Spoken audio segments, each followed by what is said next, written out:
Regardez quel phénomène extraordinaire c'est. Hier soir, nous étions 3000 à Martigues. En ce moment même, à Clermont-Ferrand, nous sommes aussi plusieurs milliers à l'appel du front de gauche.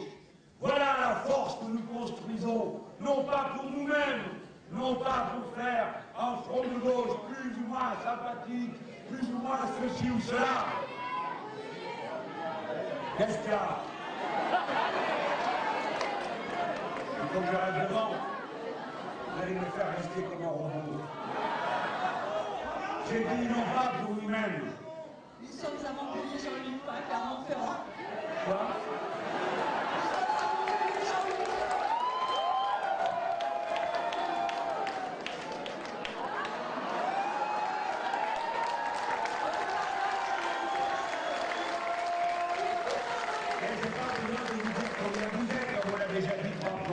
Je vous dis que ce soir, il y a une réunion à Clermont-Ferrand et que nous y sommes des milliers.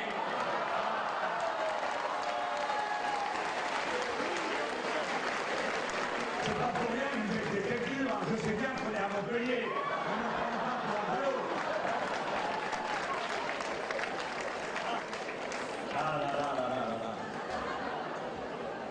Mais qu'est-ce que j'ai fait pour être obligé de faire ça?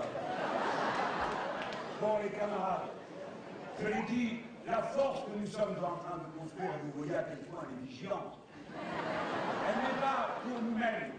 La précarité ronge la vie des gens. Et voyez-vous, tout le combat de l'humanité, c'est un combat contre la précarité. Cette buse de Madame Parizeau a dit que c'était lié à la condition humaine. Votre chien ne vous a pas résumé la dernière émission, le dernier journal télévisé? Il n'y a que lui qui le regarde. Hein. Parce qu'il y a du sang, tout ça, alors bon, le chien, lui, ça l'intéresse. Mais un être humain éduqué, c'est pas trop, hein. Bref. À la télé, de quoi il vous parle? C'est quoi le problème? Les Arabes. Les musulmans. Et quand vous en avez fini avec les musulmans, on passe aux manouches. Et quand on a fini avec les manouches, nous voilà sur les Roms. On a aperçu un enfant blond dans un campement de Rome, quelques instants sans doute avant qu'il soit dévoré. Il vaut mieux qu'on en rie. Ainsi, quand Mussolini dit « Le fascisme s'oppose à toutes les abstractions individualistes à fondement matérialiste », ainsi quand Goebbels dit « L'an 1789 sera rayé de l'histoire », ainsi quand Jean-François Copé dit « Il y a en France une tentation de la nuit du 4 août dont il faut se débarrasser ». Vous avez vu Héros? Il est tellement transparent qu'on voit le MEDEF à travers.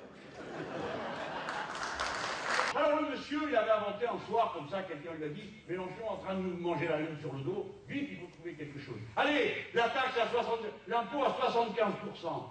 Oh, 75%, je ne le reconnaissais plus, mon François. Mais oh, qu'est-ce que vous avez fait à la maison hier soir? Alors, la dame de la télé lui dit mais 75%, mais pour qui? Pour ceux qui ont 1 million par mois. Non, pas par mois, 1 million par an. Ah oui, oui, par an. C'est très bien, c'est par mois, par an. Ça, hein, c'est des sous, mais comme personne ne comprend rien. Intéressant, ça, s'il vous plaît. Hein. Et moi, qui suis censé être le diable rouge, le grand rabot communiste, je lui dis, mais écoutez, il n'y a aucun pays au monde où ça existe un truc pareil. Où la dernière tranche est à 45% et la suivante à 75%. Parce que même dans un escalier, vous ne faites pas ça. Hein, une marche à 20 cm et la suivante à 40. C'est pas possible. Oh, ça va, hein? Rajoy prend donc le pouvoir, il fait un plan d'austérité qui est une saignée.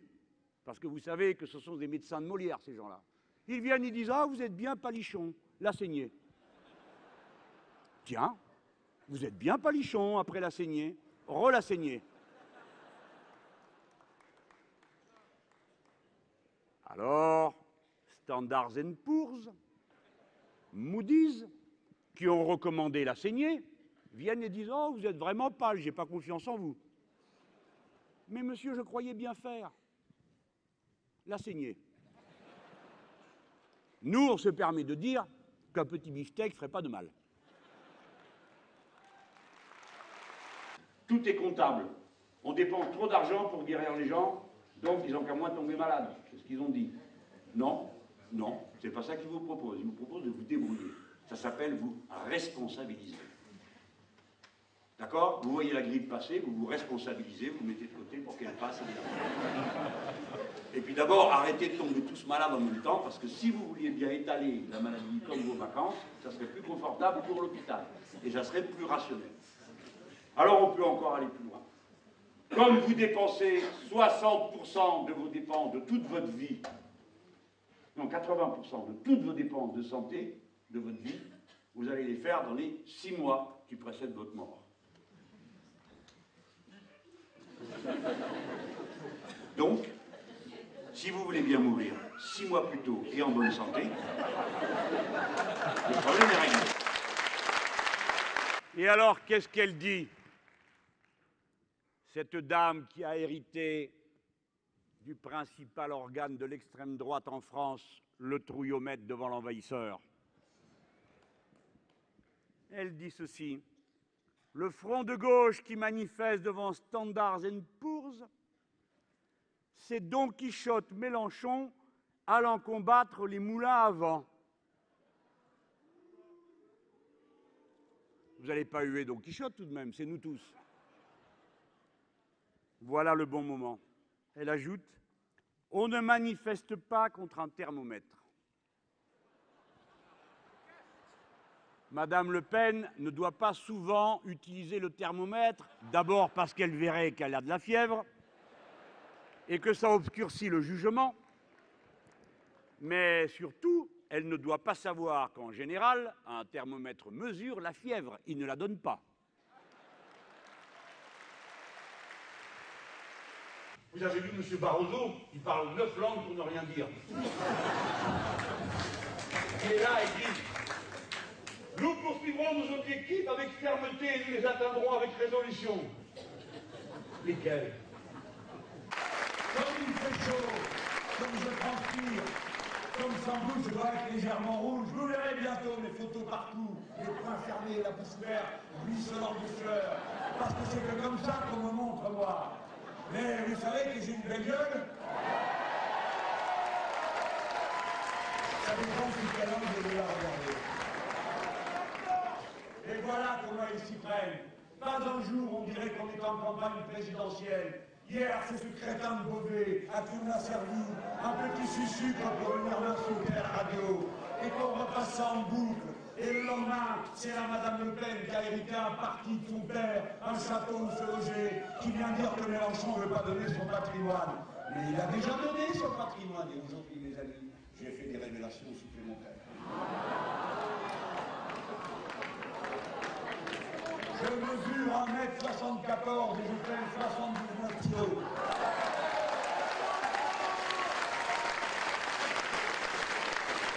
Papa, j'ai connu. Et du 41, 42. Je change du 42.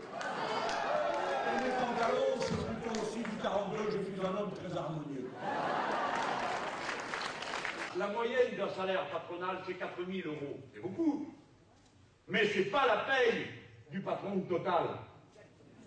Vous vous rappelez le coup à la télé où j'ai dit: pourquoi vous gagnez 3 millions d'euros?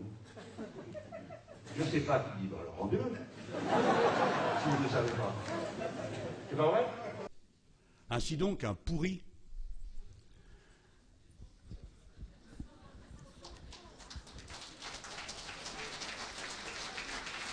mentant à tout le monde,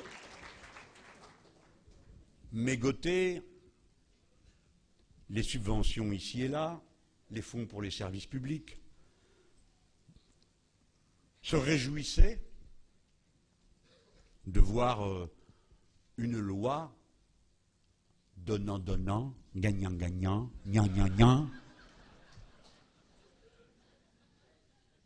sur la flexibilité du travail être votée. Ça lui semblait convenable. Il disait: il faut faire des efforts, il faut être courageux. Et lui, le pourri, pendant ce temps-là, il avait un compte. Vous vous souvenez comment il m'a parlé? Il paraît que j'étais seul. Je ne crois pas à la lutte de classe, dit-il. Elle t'a rattrapé, mon grand.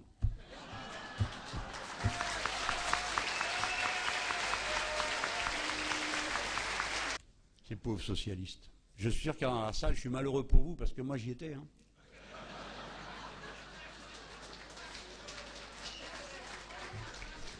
Faites comme moi, les gars. Faites comme moi, les filles. Rompez les rangs. Je dois vous dire qu'il y a une différence de nature entre ce qui est proposé par François Hollande. Où il est passé l'autre? Celui qui est Premier ministre. C'est à lui, non, d'annoncer les mesures.